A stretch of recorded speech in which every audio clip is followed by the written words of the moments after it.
Hello, welcome back to the channel, or welcome if you are brand new. My name is Aquari. I'm the main face of this channel that you will be seeing, although I do have a few supporters behind the scenes.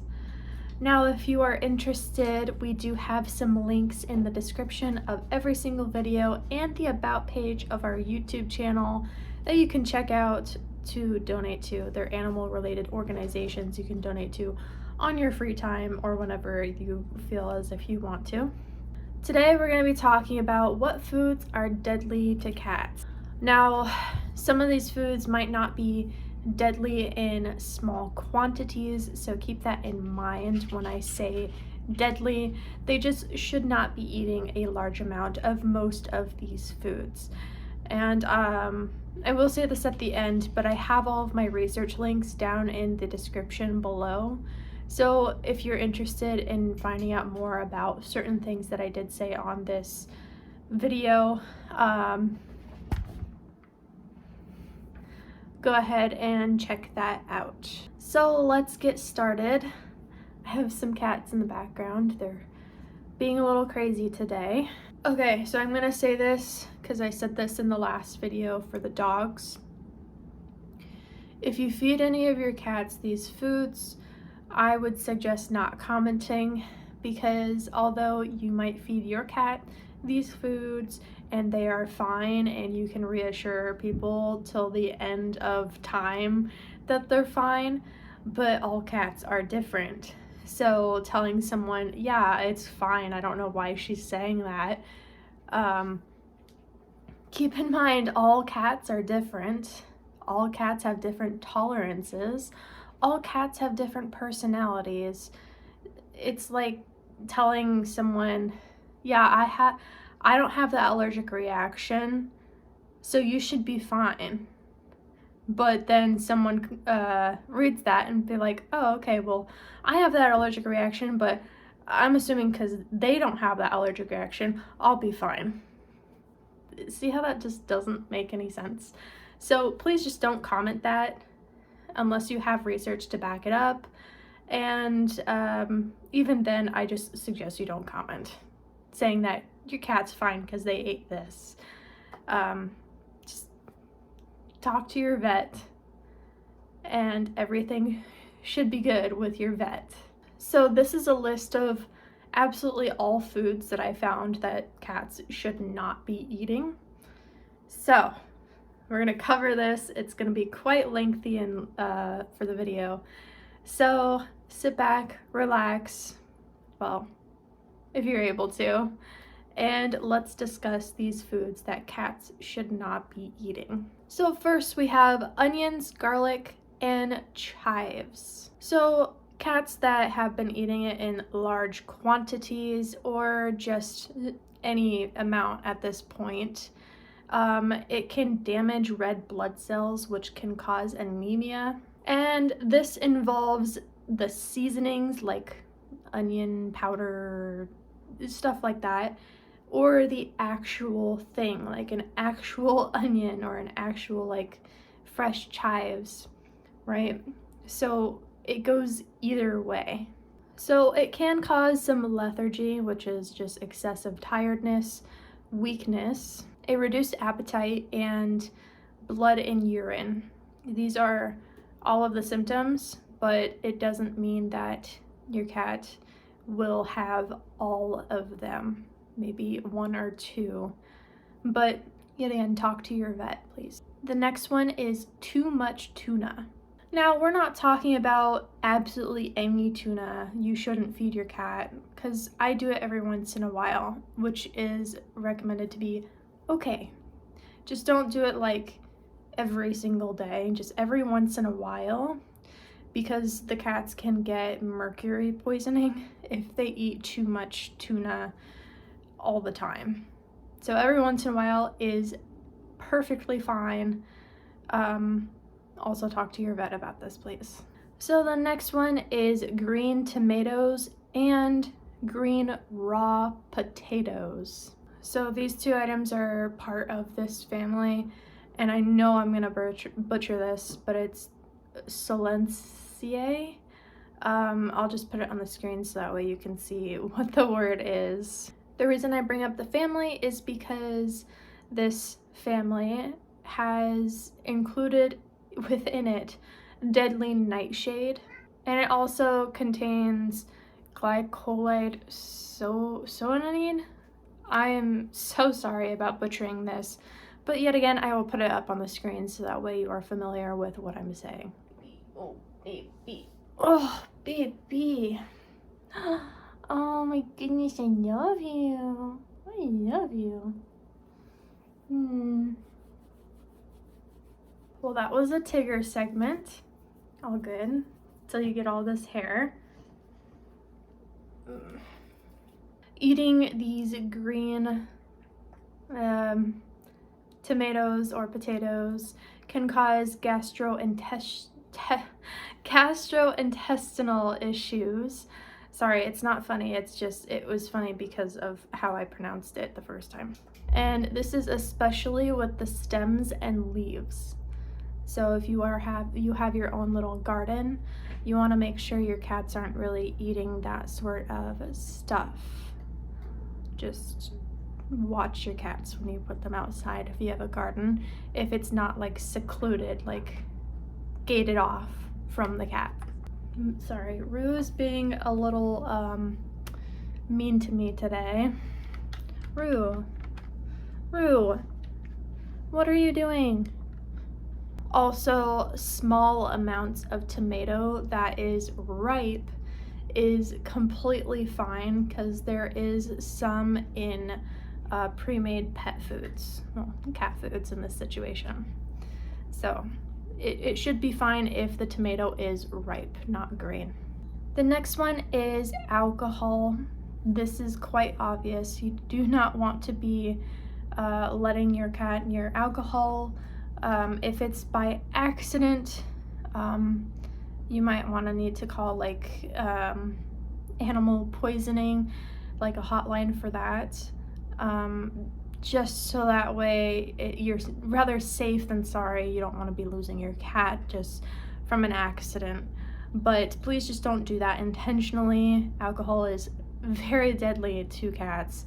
It is considered to be poison to cats, and in that case, dogs as well. So just don't feed your cat or dog alcohol at all. These symptoms can include vomiting, diarrhea, even cause your cat to be in a coma. Your cat could have some breathing problems, and it could result in death. But these are not all the symptoms your cat would experience, so please contact your vet about anything that I list in this video. I will say that quite a bit because I want you to make sure that you don't follow what I say for every single cat. I'm just giving you information that I have researched on my own. The next one is chocolate. Chocolate contains methylxanthines. I believe I'm pronouncing that correctly, like I said before. I'll put it up on the screen so that way you can see. Methylxanthines are very toxic to cats. Some of the symptoms can include vomiting, diarrhea, tremors, seizures, and in some cases, death. And I also want to put out there, this is especially for cocoa powder, any type of chocolate as well. White chocolate, dark chocolate, milk chocolate, whatever. Just don't feed your cat chocolate. Again, if it's by accident and you feel as if it was a lot, be sure to call the poisoning hotline. The next one is cheese, milk, dairy products. So cheese and milk, dairy products, just milk, dairy products. So this might come to a surprise to you, even though you see it in cartoons all the time. Most cats are lactose intolerant. You should just not be feeding your cat milk that comes from the cow. They are not built to actually digest that within their stomach. They don't have the enzymes, the proper enzymes in their stomach to actually break that down. Of course, cats can drink it and be completely fine, but please talk to your vet about it because all cats are different.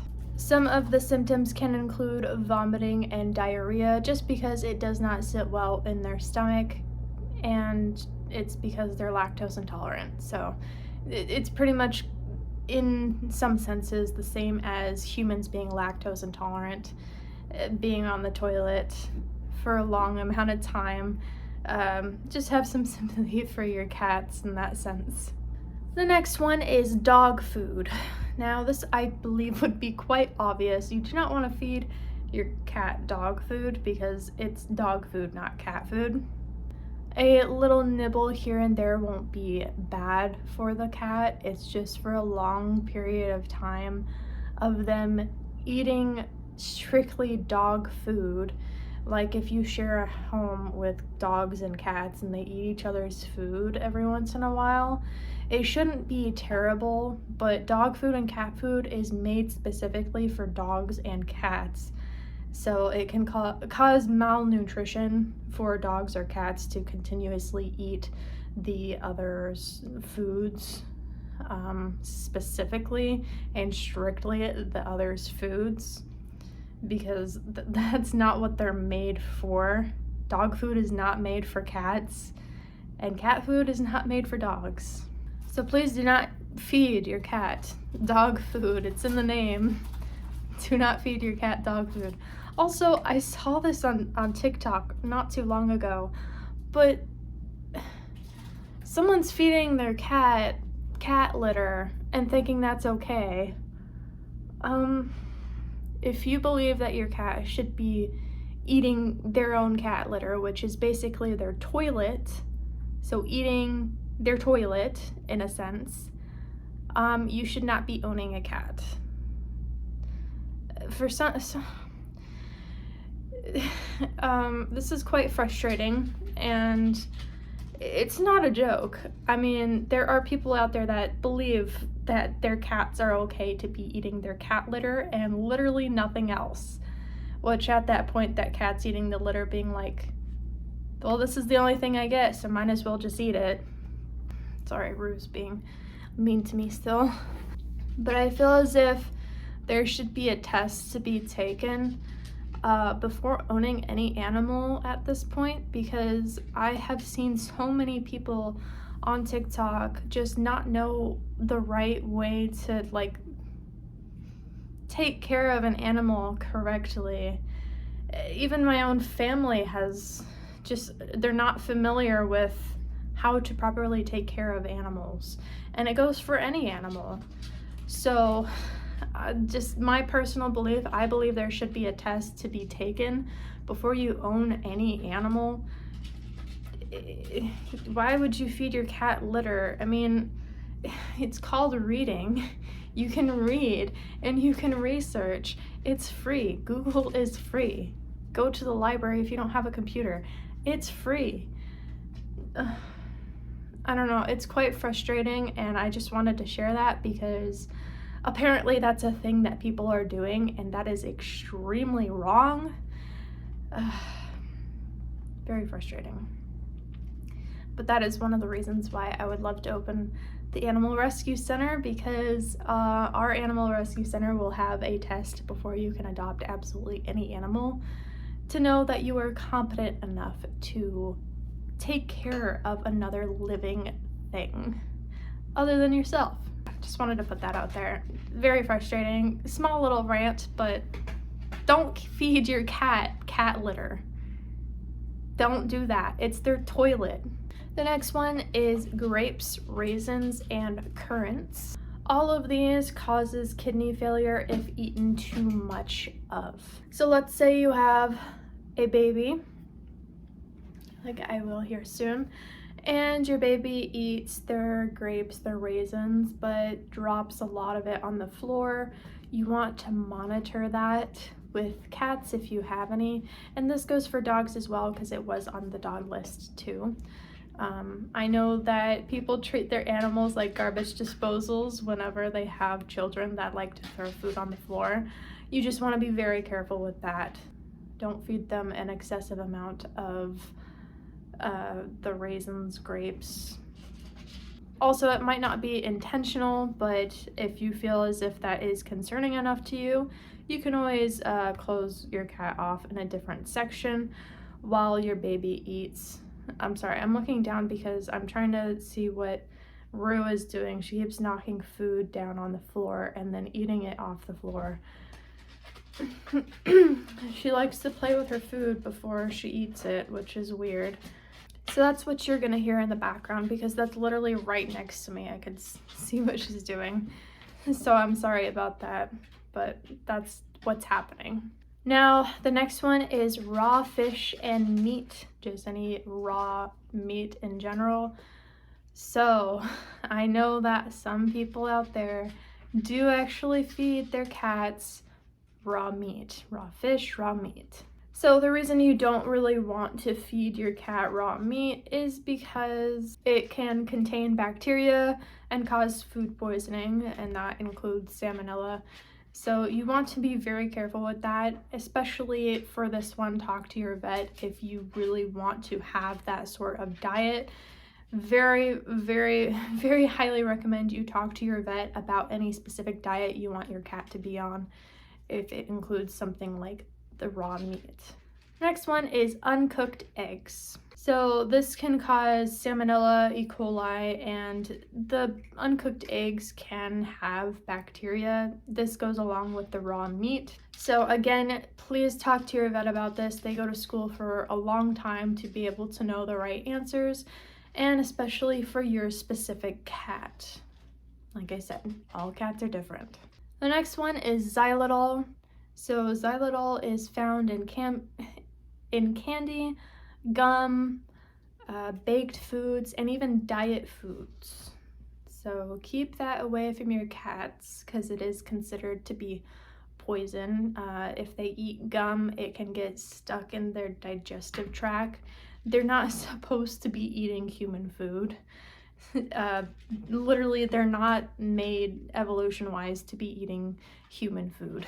So the symptoms can include liver failure, vomiting, lethargy, excessive tiredness, and seizures. Lethargy, I meant to say, is excessive tiredness, not lethargy and excessive tiredness, because that's basically the same thing. The next one is fat and bones. So exclusively feeding your cat the fat off of meat, whether it be, we already talked about raw, but if it's cooked and you have cooked meat, imagine that you're eating just the fat off of foods. It's not good for you just to be eating the fat off of meat. And bones is when it's cooked, because bones, when they're cooked, become much brittler and can break inside the stomach, which can cause tears and could be deadly in that sense. So please just don't feed your cat cooked bones. Cooked bones are a no. No cooked bones. Raw bones could be good, but please consult your vet. The next one is caffeine, coffee, tea. Ready? So just caffeine, and caffeine can be found in coffee and teas, right? So we're talking an excessive amount of caffeine intake. So some of the symptoms can include vomiting, hypertension, seizures, a higher or lower heart rate, and in some cases, death. So you want to be careful. A little licks here and there of caffeine, whether that be coffee, tea, whatever, shouldn't be harmful. But if it does happen, the next time you see your vet, you want to let them know. It shouldn't be an intentional thing. Don't feed your cats any sort of caffeine. It's not good for them. The next one is avocados. We're talking skin, pit, or meat. Just the entire avocado, not good for cats at all. Can cause vomiting and some diarrhea. Those are some of the symptoms. So just don't feed your cat any avocado. The next one is any sort of nuts. Just any nuts. They're not good for cats. They can cause lethargy, which, like I said before, is excessive tiredness, vomiting, hypothermia, and tremors. So just don't feed your cat any sort of nuts or seeds in that case, because they don't digest well with cats. The next one is yeast. I said it weird. Yeast dough. Yeast dough, when it's fermenting, which in other cases while you're baking, making the dough and you're letting it rise, it contains alcohol, and if the cat eats it, it contains alcohol. That's something you really want to avoid. Also, if the cat does eat the yeast dough, it can expand in their stomach and cause something that's called twisted stomach and just gastrointestinal issues. So it's not good. You want to hide that from your cats in a different room, or just close it off, put it in the fridge, do whatever you have to do to make sure your cats won't get to the dough that's rising. And the last one is salt. So this is an excessive amount of salt, like your cat is eating an excessive amount of, thank you for licking my straw, I really appreciate that, an excessive amount of potato chips, pretzels, really salty foods that we eat that they should not be eating. Some of the symptoms can include diarrhea, seizures, increase in body temperature, and sometimes death if there is too much consumed. So just keep away those salty foods that you crave so much away from your cats. They should not be eating it. Just keep in mind, cats should not be eating human food. Things that we eat are just something that they should not be eating. And also, take that for a grain of salt. Talk to your vet about it. Talk to your vet about any problems that you have with your cat. I'm just including all the foods that I have found within my research for cats to not be eating. So like I said, go to your vet for any questions that you have. Yeah, don't rely on just the internet for your answers. So thank you so much for watching. Please communicate with your vet about any issues that you have with your cat. Don't take just my information. Talk to your vet, please. Again, my research links are down in the description below if you want to do some more research on your own. Be sure to subscribe, turn on the notification bell, and like each of our videos so that way we can open up this animal rescue center sometime soon in the near future. I'd love to open this animal rescue center really soon. So it would be so wonderful to have you stick around for all of our videos from here on out. Thank you so much for watching, and I will see you in the next video next week on Monday. Bye.